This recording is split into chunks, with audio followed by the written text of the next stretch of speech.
Hello? Yes. Is this Freddie? Yeah, this ready. Hey Freddie, this is Victor. Which Victor? Your nephew Victor. What daughter? Your brother Victor. Your brother Victor, I'm his son. Oh, Vitito? Yeah. Are you kidding me? You calling me? Yeah, I'm calling you. How are you? Oh, we're okay. It's a struggle. It's not easy. Your father's not doing good. Yeah, I wanted to let you know something. I'm doing a documentary on Dad.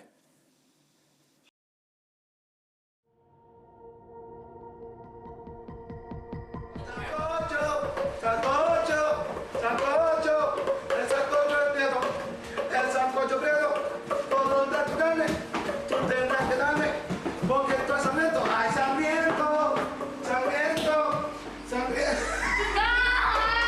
El sancocho prieto.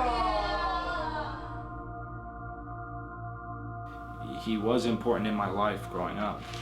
He did teach me a lot of the things that I do now. So if that's playing baseball, or riding my bike, or how to approach people, how to talk to people, how to respect people. I remember being outside and every day he would just bring out the bike, make sure that there was air in there, and then we'd get riding and we would ride up and down the sidewalk for hours. And I did not mind just riding back and forth because I wanted to be with my dad. Police. Dad, it's for you, for me. I remember being in the backyard, my dad teaching me how to just swing, hit the ball. My dad would buy me like tees and stuff like that. And then there was a period where he was my coach. He was actually my coach for the entire preseason and then for one game, and then he quit.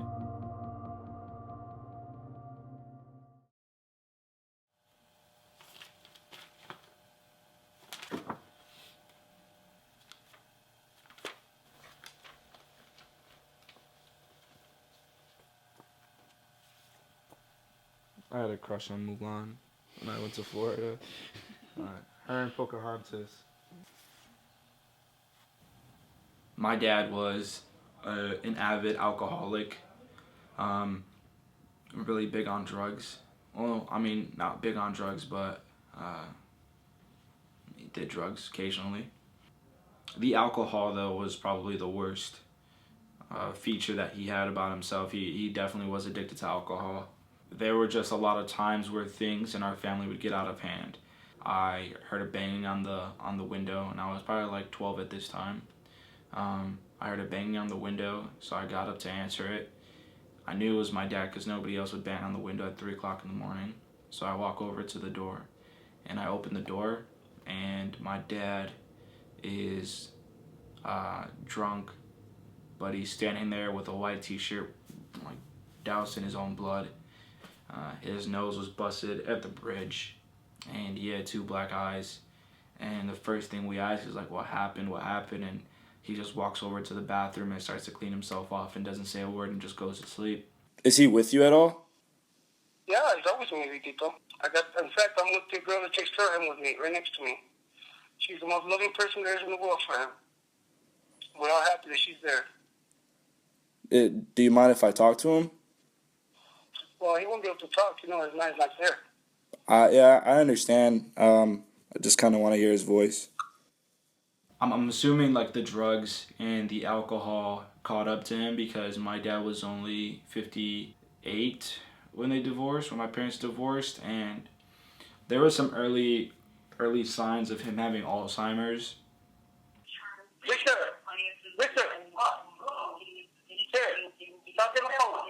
This is your son, Vitito. Hey, hello? My mom had always urged him to go to the doctor, but he never wanted to. He never saw a reason to. My aunt also thought that he should go to the doctor because she would come to the house and then he would see them and say hi and be hanging out with them, or he would hang out with them and then walk away for a couple minutes, and then she'd walk into the kitchen and he'd go, "Oh, hey sis, when'd you get here?" This is your son, Victor. No. You know? He said, I know. Hey, Dad. What words? This is Santos, yeah. Is he still listening? Yeah, I'm here. We're here. Well, hey, Dad. I just wanted to let you know that I'm in college right now, and I'm making a documentary on you, and you know the person that I am and how I come from you, and even though I haven't spoken to you in like 7 years, I'm still your son. That's for sure. So yeah, I'll see you soon. I'll see you soon, son. Come on. Victor? No comments. It's okay. I'll be calling you again to figure a date that I can go and see you guys. Well, you're welcome anytime, son. All right, let's make it work, kids. All right, love you too, Freddie. Bye-bye. All right, bye.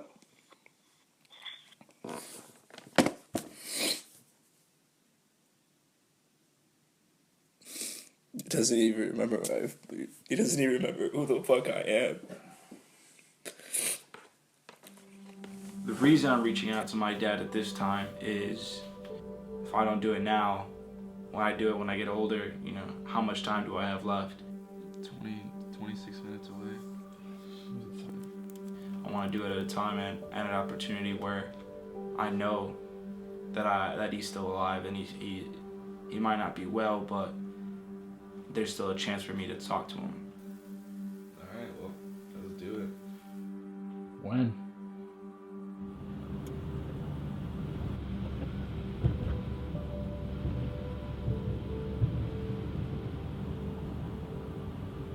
Pretty nervous. I'm excited, but more nervous than excited. I don't know what he looks like. I don't know what he sounds like. The last thing that I remember him looking like was he was missing a tooth on like this side right here, one of these teeth. Super silver hair, pretty long, really gray hair. A little chubby actually. 7 years is a long time, so we'll see what happens.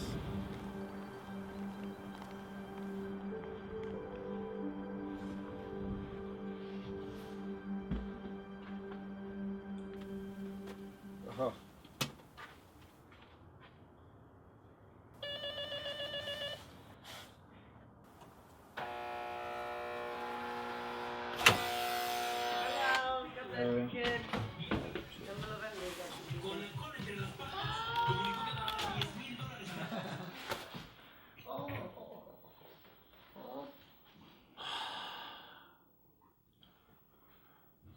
That's your son, Victor.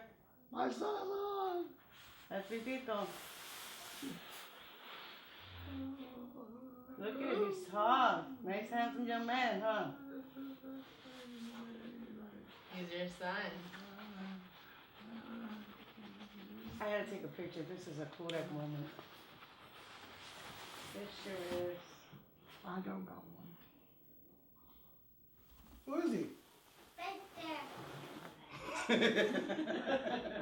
Oh, glad somebody knows here.